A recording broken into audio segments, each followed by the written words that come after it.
So dear student, मैं हूं सागर, आप लोग का आपके अपने इस यूट्यूब चैनल आईसीएस लाइव पे स्वागत है। और आज के वीडियो में हम लोग पढ़ेंगे प्रश्नावली 9.5 का पार्ट 5। इसके जस्ट पहले हम लोगों ने पढ़ा है पार्ट 1, पार्ट 2, पार्ट 3, पार्ट 4। तो अगर आपने देखा है तो ठीक है, नहीं देखा है तो आप हमारे प्लेलिस्ट पे जाओ, वहां पर अवकल समीकरण क्लास 12 के नाम से एक प्लेलिस्ट है, वहां पर उसके सारे वीडियो क्रम से अवेलेबल है, आप वहां से उसकी पढ़ाई कर सकते हो। ठीक है, तो आज हम लोग पढ़ेंगे पार्ट 5। और पार्ट 5 पे हम लोग स्पेशली क्वेश्चन नंबर 11 से लेकर क्वेश्चन 15 तक के जितने भी क्वेश्चन है उन क्वेश्चनों को हम लोग अच्छी तरीके से कवर करेंगे। ठीक है, देखो क्वेश्चन नंबर 1 से लिए क्वेश्चन नंबर 10 तक के जो सारे क्वेश्चन थे वहां पे हमको निकालना था व्यापक हल, पर हमको ये क्लियर नहीं किया था कि व्यापक हल निकालना है क्या विशिष्ट हल निकालना है। तो विशिष्ट हल तो वहां पे निकल नहीं सकता है, तो ऑब्वियस सी बात है हमको निकालना पड़ेगा व्यापक हल। तो क्वेश्चन नंबर 1 से लेकर 10 तक तो खत्म हो गया, व्यापक हल हम लोगों ने निकाल लिया। अब बात आती है क्वेश्चन में 11 से लेकर के 15 तक, उसके बाद 16, 17 तो ऐसे चुटकियों में लगा ले जाओगे, क्योंकि 16, 17 में थोड़ा भी दम नहीं है। ठीक है, तो हम बात करेंगे आज के इस वीडियो में 11 से लेकर के 15 तक के सारे क्वेश्चन क्या कह रहा है, आप ध्यान से देखो। कह रहा है 11 से लेकर 15 तक के प्रत्येक प्रश्नों में प्रत्येक अवकल समीकरण के लिए दिए हुए प्रतिबंध संतुष्ट करने वाला विशिष्ट हल ज्ञात करो। क्वेश्चन में कह रहा है 11 से लेकर 15 तक एक अवकल समीकरण दिया हुआ, अवकल समीकरण को हल करके निकालना है विशिष्ट हल। उसके सामने एक प्रतिबंध भी दिया है, और ऐसे क्वेश्चन प्रश्नावली 9.4 में भी हुआ करते थे। अवकल समीकरण दिया रहता था, पहले उसको सॉल्व करना होता था, सॉल्व करने के बाद x और y के मान दिए रहते थे, उसको उठा करके उसमें पुट करके c की वैल्यू फाइंड करके फिर उसी पर रख देना पड़ता था, और जो आता था उसको बोलते हैं विशिष्ट समीकरण। ठीक है, तो क्वेश्चन में 11 से लेकर क्वेश्चन 15 तक के जितने क्वेश्चन है उसको हमको निकालना है विशिष्ट हल। लेकिन मैं आपको बता दूं, देखो प्रश्नावली 9.4 में क्या होता था कि उसको हम सिंपली अवकल समीकरण था उसको हम सॉल्व कर देते थे, पर यहाँ पे अवकल समीकरणों को सॉल्व करने का एक अलग तरीका होता है। अलग तरीका क्यों होता है? क्योंकि ये समघाती होते हैं। जब भी अवकल समीकरण समघाती होगा तो उनको सॉल्व करने के लिए क्या करेंगे, या तो x बटा y के रूप में लिखेंगे, या तो y बटा x के रूप में लिखेंगे, और बराबर b मान लेंगे। समझ पा रहे हो कि नहीं? तो 11 से लेकर 15 तक के जितने भी क्वेश्चन सारे क्वेश्चन समघातीय हैं। देखो जब क्वेश्चन समघातीय है तभी मानोगे कि x बटा y बराबर vx या x बराबर vy, ऐसा आप तभी मान के लगाओगे जब क्वेश्चन हमारा समघातीय होगा। ठीक है, तो मानने से पहले हमको ये प्रूव कर, देखो क्वेश्चन में ये नहीं कह रहा प्रूव करने के लिए, प्रूव करोगे समघातीय है, लेकिन अगर आप इसको लगाओगे मान करके लगाओगे तो पहले आपको प्रूव करना पड़ेगा कि ये समघातीय है, इसलिए मैं ऐसे लगा रहा हूं। ठीक है, तो चलो देख लेते हैं क्वेश्चन नंबर 11। और 11 में आपको अच्छी तरीके से समझा देता हूं, तो जब आप 11 समझ जाओगे तो आप क्वेश्चन 12, 13, 14, 15 सारे क्वेश्चन लगा सकते हो, लेकिन मैं फिर भी सब कुछ लगवा दूंगा। तो आइए देखते हैं क्वेश्चन नंबर 11। तो देखिए ये है क्वेश्चन नंबर 11। ये देखिए ये दिया हुआ है अवकल समीकरण, और इसमें y बराबर 1 है, x बराबर 1 है, और इसको हल करके निकालना है विशिष्ट हल। तो पहले क्या करेंगे, इसको dy अपॉन dx के रूप में लिखेंगे, या dx अपॉन dy के रूप में लिखेंगे, किसी के रूप में लिख सकते हैं, कोई दिक्कत नहीं है। तो इसको हम लिखेंगे dy अपॉन dx के रूप में। तो dy अपॉन dx के रूप में लिखने के लिए पहले क्या करोगे, इसको कुछ इधर कर लो, कुछ उधर लेके चले आओ। तो ये है देखो x प्लस y, और ये है dy, ये पूरा जाएगा उधर, तो ये उधर जाएगा तो हो जाएगा माइनस x माइनस y, और ये क्या है dx। ठीक है, इसके बाद इसको लिखेंगे dy अपॉन dx के रूप में। तो dy अपॉन dx के रूप में लिखने के लिए देखो यहां पर dy है, तो ये हो गया dy, और dx आएगा नीचे, तो बटा क्या हो जाएगा dx बराबर ये पूरा इतना है, इसके नीचे ये वाला है तो इसके नीचे आएगा ये वाला, तो ये क्या है माइनस x माइनस y बटा ये क्या है, तो ये है x प्लस y। ठीक है, सबसे पहले समघातीय प्रूव करना है। समघातीय प्रूव करने के लिए देखो इसको लिखोगे dy अपॉन dx के रूप में, तो क्या करोगे, इसको लिख दोगे y अपॉन x के रूप में। क्यों लिखोगे, क्योंकि इसको मैंने लिखा है dy अपॉन dx के रूप में, यानी पहले y है फिर x है, तो इसको लिखेंगे y बटा x के रूप में। और y बटा x के रूप में लिखने के लिए नीचे देखो x है, तो x को कॉमन लेंगे, अंश में भी हर में भी। और x को कॉमन लेने के लिए पहले देखना है कि ऊपर x का सबसे बड़ा घात क्या है, और नीचे भी x का सबसे बड़ा घात क्या है। जो सबसे बड़ा घात होता है उसी को हम लेते हैं कॉमन। तो आ जाओ, देखो ये है dy अपॉन dx। हम क्या करते हैं, ऊपर भी x कॉमन लेंगे, नीचे भी x कॉमन लेंगे, तो x कॉमन लोगे तो हो जाएगा माइनस x, और जिससे कॉमन लेते हैं उसे भाग करते हैं, तो इसमें x से भाग करेंगे तो 1 आएगा, और इसमें x से भाग करेंगे y में, तो ये हो जाएगा y बटा x, बटा नीचे भी x कॉमन लेंगे तो x कॉमन हो गया। अब x कॉमन लिए तो x से भाग करना पड़ेगा, तो जब x में x से भाग करोगे तो आएगा 1, और बीच में प्लस है तो यहां पे प्लस हो जाएगा। y में x का भाग करोगे तो हो जाएगा y बटा x, और इससे ये कट गया, आ गया इतना। चाहो तो देखो इसको मैं यहां से हटा सकता हूं, तो इसको यहां पे हटा देता हूं। इसके बाद कह सकते हो कि अतः दिया गया प्रश्न या दिया गया अवकल समीकरण क्या है, समघातीय है। और जब क्वेश्चन समघातीय होता है तो क्या करते हो, वहां पे मानते हो, तो इसको लिखोगे dy अपॉन dx के रूप में, तो y बटे x बराबर v मानोगे, यानी y बराबर क्या मानोगे, vx मानोगे। तो देखो इसके बाद मैं क्या करता था, क्वेश्चन नंबर 1 से लेकर 10 तक के सारे क्वेश्चन को लगवाने के लिए, इसके बाद जब इतना प्रूव कर देता था तो उसके बाद ये वाला पोर्शन हटा करके फिर इससे प्रूव करता था, मतलब इसको लेता था और इसको सॉल्व करता था। लेकिन अगर आप वहां से भी सॉल्व करते हो तब भी आपका आंसर आएगा, लेकिन अगर आप यहां से सॉल्व ना करके यहीं से अगर आप सॉल्व कर देते हो तो कोई दिक्कत नहीं है। यहां से भी सॉल्व कर दो और यहां से सॉल्व करोगे तो क्वेश्चन क्या हो जाएगा, बहुत ही आसान हो जाएगा। अब आसान क्या होगा, मान लोगे तो आसान हो ही जाएगा। तो देखो यहां पे लिखोगे चूंकि दिया गया अवकल समीकरण समघातीय है, इसके बाद देखो इसको dy अपॉन dx के रूप में लिखा गया है, तो जो y बटा x है इसको b के बराबर मानेंगे, तो मान सकते हो माना y बटा x बराबर क्या, v, तो यहां से y बराबर क्या हो जाएगा, y बराबर हो जाएगा vx, तो माना y बराबर vx। फिर देखो यहाँ dy अपॉन dx है, यहां पर x है, तो x के सापेक्ष अवकलन करोगे तो ये हो जाएगा dy अपॉन dx। दो फंक्शन मल्टीप्लाई कर रहे हैं, पहले को पकड़ो दूसरे का अवकलन, x का अवकलन क्या आएगा, 1 हटाओ, x को पकड़ो v का अवकलन करो तो ये हो जाएगा dv अपॉन dx। ये समीकरण नंबर 2 है, ये समीकरण नंबर फर्स्ट है। समीकरण नंबर 2 की वैल्यू समीकरण फर्स्ट में रखने पर, चलो रख देते हैं इधर।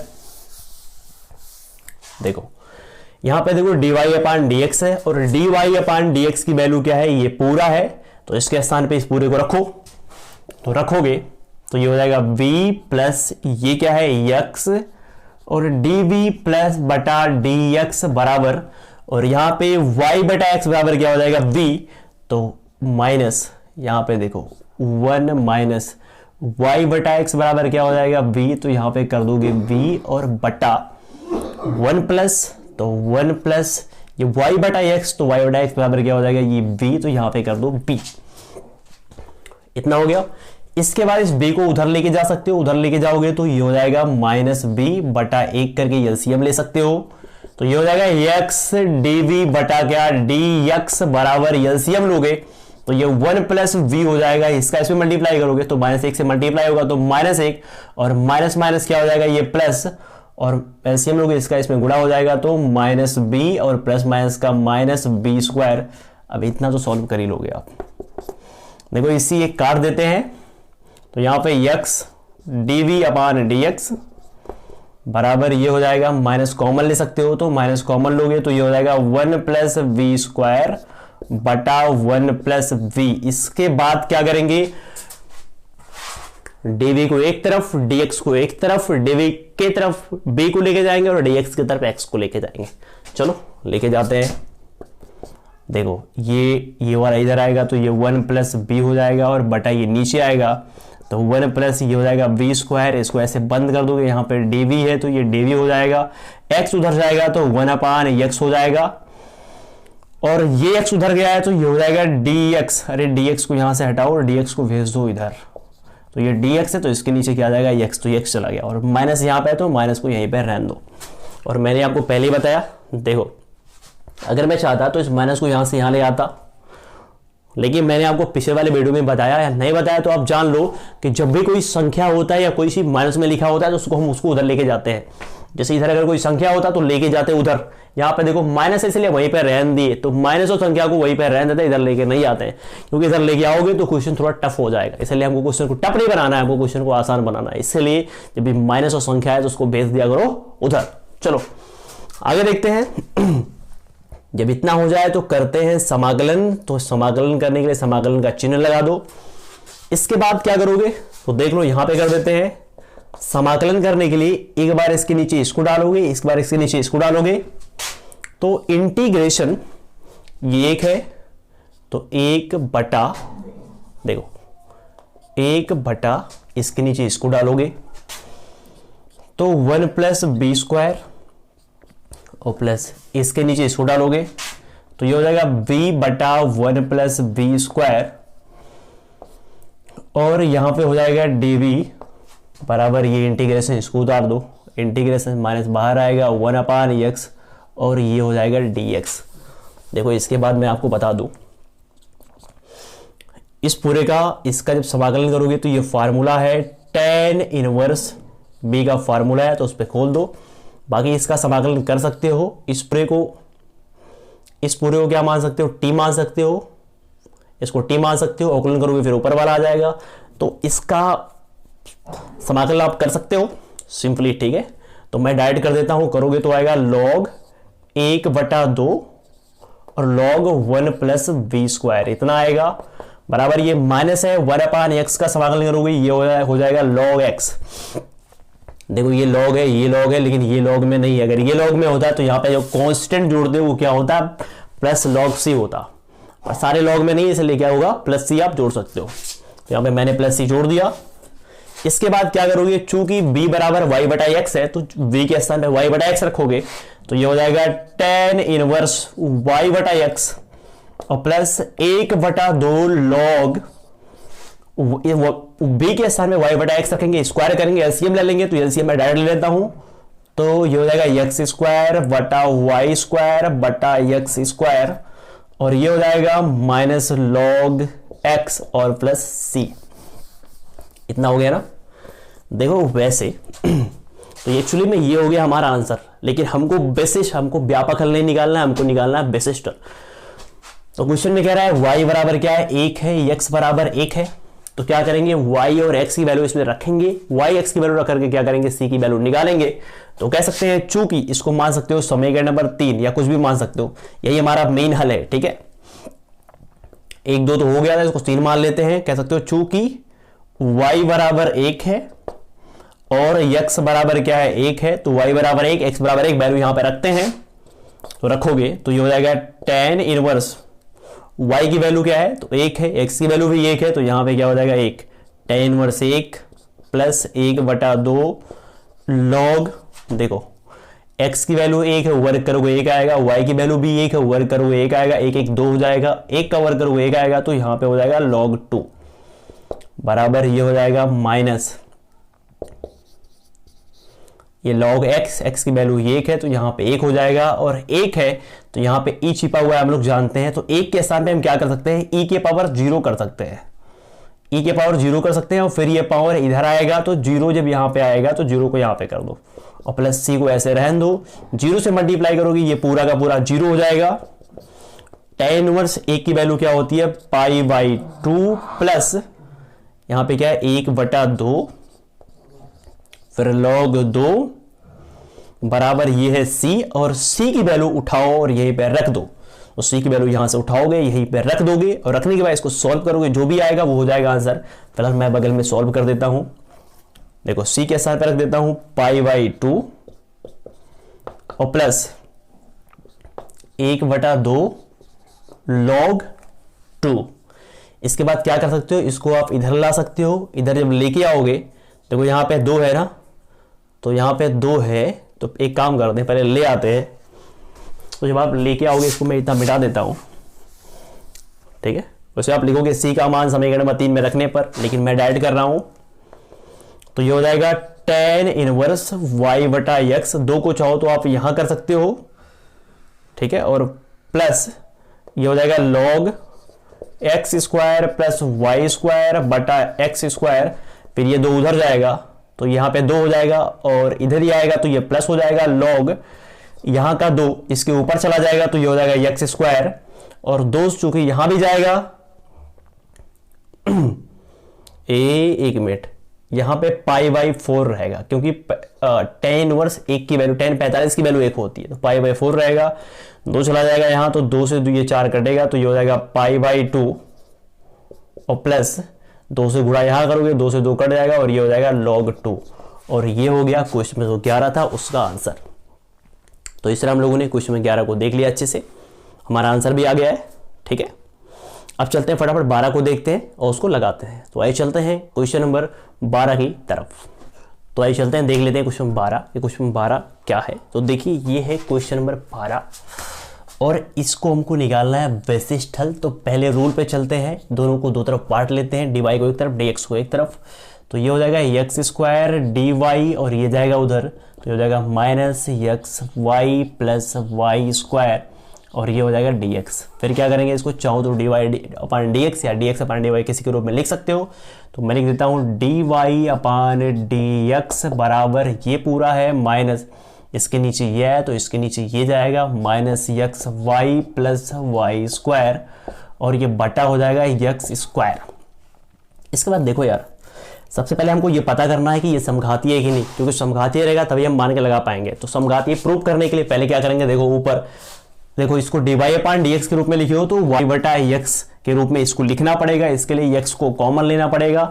देखो ऊपर x का कितना अधिकतम घात है उसको कॉमन लेना पड़ेगा, या तो सबसे बढ़िया तरीका है इसी को नीचे नीचे भेज दो, कहानी खत्म हो जाएगा। तो ये हो जाएगा dy अपान dx बराबर, क्वेश्चन सही है ना, तो बिल्कुल क्वेश्चन सही है। इसको एक बार इसके नीचे भेजेंगे तो ये हो जाएगा माइनस को यहीं पे रहने दो, इसके नीचे डालोगे तो ये हो जाएगा एक्स वाई बटा एक्स स्क्वायर और ये है वाई स्क्वायर बटा एक्स स्क्वायर। एक्स से एक्स काटोगे एक एक्स से एक एक्स कट जाएगा और इसके बाद हो जाएगा डी वाई अपान डी एक्स बराबर माइनस ये हो जाएगा वाई बटा एक्स और ये हो जाएगा वाई बटा एक्स का स्क्वायर। और इसको आप ऐसे बंद कर सकते हो। देखो ये y बटा एक्स के रूप में लिखा गया, y बटा एक्स के रूप में लिखे हो तो कोई भी y एक्स्ट्रा नहीं बच रहा है, क्योंकि देखो इस y के साथ ये एक x है, इस दो y के साथ 2x है, तो कोई y एक्स्ट्रा नहीं बच रहा है। इट मीन्स ये समघातीय है। तो यहाँ पे कह सकते हो अतः दिया गया होगा समीकरण समघातीय है। तो समघातीय तभी आप मान के लगाओगे। तो आप क्या करोगे, इतना बराबर मान लोगे v, इतना बराबर भी मानोगे यानी y बराबर क्या मानोगे vx। तो कह सकते हो माना y बराबर vx। इसके बाद क्या करोगे, इधर बटा क्या है dx है तो x के सापेक्ष अवकलन करोगे तो ये हो जाएगा dy अपान dx। पहले को पकड़ लो, दूसरे का अवकलन एक हो जाएगा। यहाँ पे x को पकड़ो, इसका अवकलन करोगे तो ये हो जाएगा dv अपान dx। ये समीकरण नंबर 2 है, ये समीकरण नंबर 1 है और समीकरण 2 का मान समीकरण नंबर 1 में रखने पर तो रख लेते हैं। देखो यहाँ पर dy अपान dx है और dy अपान dx ये यहाँ पे y रहेगा। dy अपान dx की वैल्यू ये पूरा है तो इसके स्थान पे ये पूरा हो जाएगा, मतलब ये हो जाएगा v प्लस x और dv बटा क्या dx बराबर इस पूरे में जहां पे y बटा x है उसके स्थान पे b हो जाएगा, या y बराबर bx रखोगे तब भी बात वही होगी। तो देखो माइनस यहाँ पे y बटा x है तो इसके स्थान पे क्या हो जाएगा b और प्लस y बटा x के स्थान पे b हो जाएगा, पर स्क्वायर है तो ये हो जाएगा b का स्क्वायर। इसको आप ऐसे बंद कर सकते हो, ठीक है, बिल्कुल। चलो इसके बाद देखते हैं, इसके बाद कैसे इसको लगाओगे। तो ये है v प्लस ये है x dv बटा dx, माइनस से मल्टीप्लाई कर दो तो ये हो जाएगा माइनस v, ये है माइनस v स्क्वायर। सही है ना, यहाँ पे माइनस रहेगा कि नहीं, तो बिल्कुल यहाँ पे माइनस है तो माइनस रहेगा।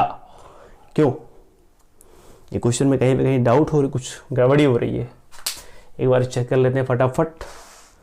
बाकी क्वेश्चन सही है ना, चलो ठीक है। तो यहाँ पे माइनस अगर हो जाता है तो ये माइनस ये कटेगा नहीं इससे, तो ये चला जाएगा उधर और ये उधर जाएगा तो ये हो जाएगा x dv और बटा dx, ये उधर जाएगा तो माइनस बी क्या हो जाएगा माइनस 2b और ये हो जाएगा v स्क्वायर। इतना हो गया। इसके बाद क्या करोगे, इस dx को भी भेज दोगे उधर, तो dx को भेज दो इधर। इसके बाद क्या करोगे, v की तरफ dv की तरफ b को लेके चले आओगे तो 1 अपान ये पूरा आएगा। तो यहाँ से माइनस कॉमन ले सकते हो, तो माइनस कॉमन लोगे तो ये प्लस हो जाएगा और माइनस बाहर हो जाएगा। माइनस को यहीं पे छोड़ दो, माइनस को इधर लेके मत आओ, क्योंकि मैंने पहले बताया संख्या को और माइनस को उधर रहने दो, इधर मत लेके आया करो। तो ये क्या हो जाएगा, ये हो जाएगा 2b प्लस v स्क्वायर। इधर हो गया ये dv बराबर ये x नीचे आएगा तो क्या हो जाएगा 1 अपान x और ये हो जाएगा dx। इसके बाद करोगे समाकलन, देखो इसको अगर हम सही से लिखना चाहें तो एक स्टेप थोड़ा सही से लिख सकते हैं। इंटीग्रेशन 1/, यहाँ पे देखो b कॉमन है तो b को कॉमन ले लो, और b कॉमन लोगे ना तो यहाँ पे हो जाएगा 2 + v और यहाँ पे dv इंटीग्रेशन 1/x और ये है dx। इसके बाद कैसे इसको लगाओगे? देखो यहाँ पर मेन प्रॉब्लम क्या है, इसका समाकलन करना। तो इसका समाकलन कैसे करोगे? ये है ये नीचे देखो 2-3 फंक्शन नीचे मल्टीप्लाई कर रहे हैं, तो जब भी ऐसा होता है तो उसको आंशिक भिन्नों के रूप में तोड़ते हैं पहले। तो आंशिक भिन्नों में कैसे तोड़ते हैं आपको अच्छी तरीके से मालूम है। चलो मैं डायरेक्ट तोड़ सकता हूं, आप कहीं बगल में तोड़ के लाके यहां पे रख देना। तो मैं डायरेक्ट तोड़ता हूं, इंटीग्रेशन तोड़ेंगे तो आएगा 1/2v और -1/2 + v और इसके बाद यहां पे हो जाएगा dv। देखो यहां पे कुछ हुआ नहीं है, यहां पे ये जो था इसको मैंने यहां से बिंदु में बदल लिया है बराबर। ये देखो 1/x और 1/x का जब करते हम लोग क्या समाकलन तो आता है log x। माइनस तो इधर था ही, माइनस था ही तो यहाँ पे माइनस रहेगा तो माइनस यहाँ पर हो जाएगा और प्लस समाकलन एक साथ करते हैं, भी रहने दो। माइनस इंटीग्रेशन 1/x और प्लस क्या है c, सबका समाकलन एक साथ करेंगे। चलो 1/2 कांस्टेंट अब बाहर निकाल लो तो ये बाहर निकल जाएगा। इसके बाद 1/b का जब समाकलन करेंगे तो ये हो जाएगा log v और माइनस इसका जब समाकलन करेंगे 1/ इतने का तो ये आएगा log 2 + v। बाकी ये दो बाहर निकल गया, ये भी 2 बाहर निकल गया। फिर ये जो चीज है ना इसका अवकलन करेंगे, यहाँ b है तो b के सापेक्ष करेंगे तो आएगा 1, तो 1 से भाग करोगे कोई फर्क नहीं पड़ेगा। यहाँ पे भी b है, इसका अवकलन करेंगे तो 1 आएगा, भाग करोगे तो कोई फर्क पड़ेगा नहीं। इसको आप ऐसे बंद कर लो, मैंने समाकलन कर दिया।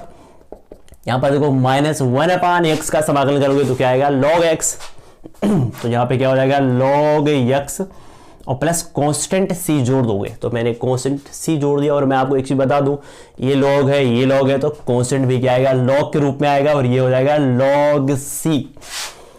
इसके बाद इस 2 को भेजेंगे हम लोग उधर, या देखो ये हो जाएगा 1/2 और ये है log a log e minus log b का फॉर्मूला बन गया। तो क्या होता है a/v, तो यहां पर ये है और b माने ये 2 + ये हो गया b, ठीक है, बराबर ये वाली चीज इधर आएगी तो क्या हो जाएगा ये इधर आएगा तो प्लस हो जाएगा log x और बराबर ये हो जाएगा log c। इसके बाद 2 को भेज सकते हो उधर, तो ये 2 जाएगा उधर तो 2 उधर जाएगा तो यहां पे 2 हो सकता है और यहां पे भी 2 हो सकता है। इसके बाद ये 2 जो है इधर जाएगा तो यहां पे स्क्वायर बन जाएगा, log ये प्लस log v का फार्मूला बन गया है तो log और v की वैल्यू क्या है y/x तो रखो तो y/x हो जाएगा यहां और नीचे 2 + b की वैल्यू क्या है y/x। इसको आप ऐसे बंद कर सकते हो और log a plus log b का फार्मूला बन गया तो इसमें इसका गुणा करोगे तो ये हो जाएगा x² और बराबर 2 log c। ठीक है, सही है ना? तो बिल्कुल सही है। इसके बाद देखो ये 2 यहां से जाएगा तो इसका c² हो जाएगा, इससे ये काट सकते हो, इससे ये काटोगे तो ऊपर हो गया y/x, नीचे भी एलसीएम लोगे 2/1 करके तो एलसीएम आएगा x और x यहां पे जाएगा तो ये हो जाएगा 2x प्लस ये हो जाएगा y और इसको आप ऐसे बंद कर लो, यहां पे क्या हो जाएगा x² और बराबर ये हो जाएगा c²। इसके बाद देखो इससे ये कट जाएगा और ये एक्चुअली में हो जाएगा y, x का गुणा होगा तो yx² बटा ये है 2x प्लस y बराबर c²। इसको आप समीकरण नंबर 3 मान सकते हो। इसको आप समीकरण 3 मानोगे तो y की वैल्यू 1 है, x की वैल्यू 1 है, यहां पे रख करके c की वैल्यू फाइंड कर लोगे। देखो यहां पर एक चीज बहुत ज्यादा इंपॉर्टेंट है। इंपॉर्टेंट क्या है कि यहां पर देखो c का स्क्वायर है और जब किसी भी कांस्टेंट का स्क्वायर करोगे तो वो कांस्टेंट ही तो होगा। जैसे मान लो मैं कह दूं 5 और 5 अगर आप स्क्वायर करते हो तो आएगा 25, और ये 25 कांस्टेंट है कि नहीं, तो बिल्कुल ये 25 कांस्टेंट है। तो यहाँ पे c का स्क्वायर करोगे तो ये कांस्टेंट ही आएगा। इस कांस्टेंट को मान सकते हो अब k, तो k मान लो। अब देखो x y की वैल्यू 1 है, x की वैल्यू 1 है, यहाँ पे रखो तो ये 1 1 है तो ऊपर 1 हो जाएगा, और बटा 2 करने में 2 1 3 हो जाएगा, और बराबर ये आ जाएगा k। और इसी की k की वैल्यू फिर उठा के यहाँ पे रख दो, तो कह सकते हो k का मान समीकरण नंबर 3 में रखने पर, तो यहाँ पे 3 रख दो और बाई क्रॉस मल्टीप्लाई कर दो, इसके बाद जो भी आएगा वो हो जाएगा क्वेश्चन 12 का आंसर। तो इस तरह हम लोगों ने क्वेश्चन 12 भी देख लिया, और अब चलते हैं क्वेश्चन नंबर 13 की ओर, और क्वेश्चन नंबर 13 को अच्छे से लगाते हैं।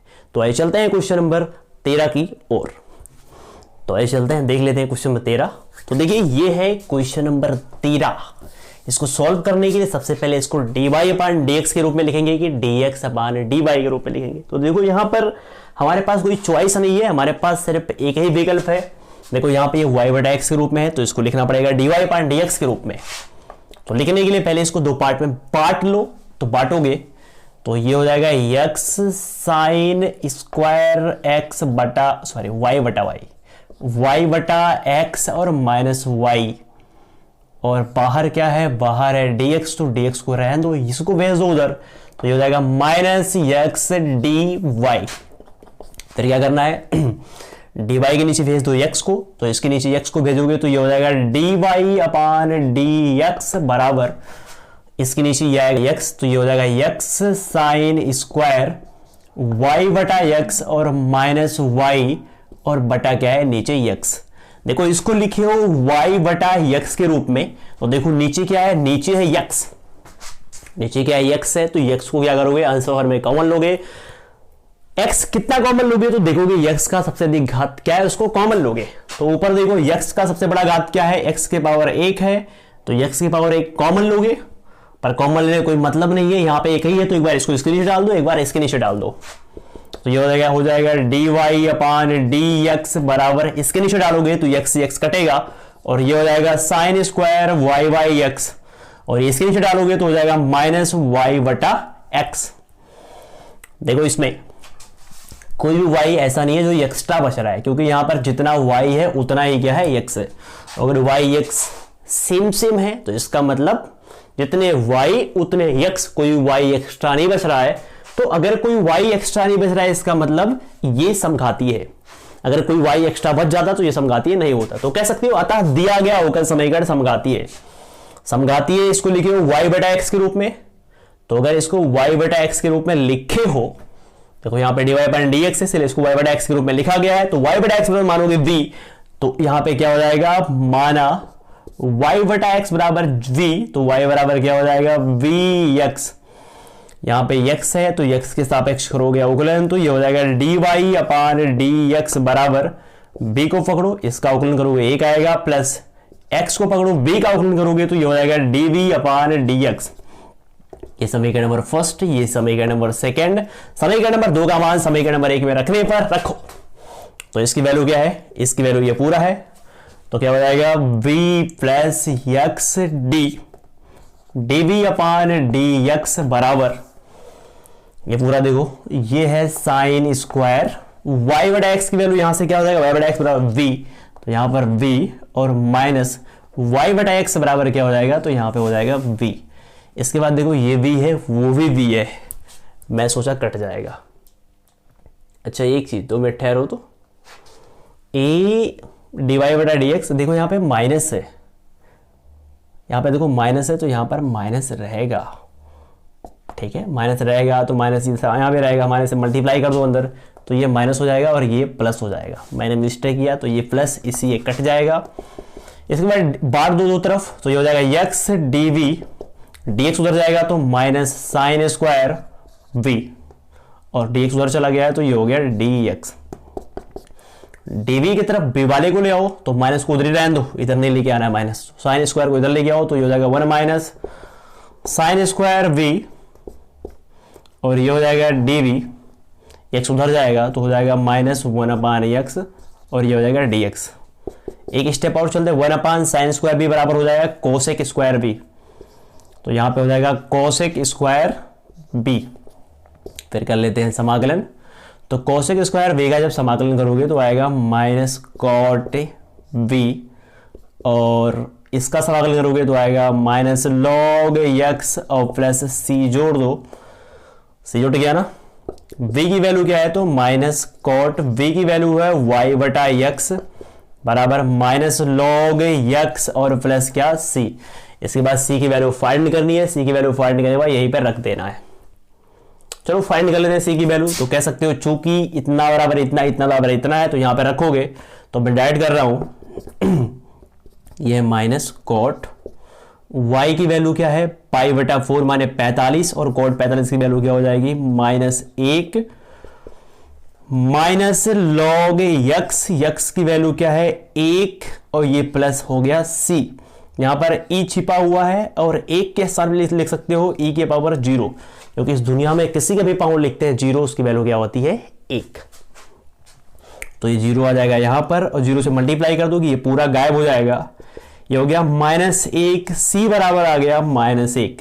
तो c के स्थान पे क्या रखेंगे, कह सकते हो c का मान, इसको मान सकते हो समीकरण नंबर 3। तो c का मान समीकरण नंबर 3 में रखने पर तो यहाँ पे प्लस c साथ रखोगे तो आएगा माइनस 1।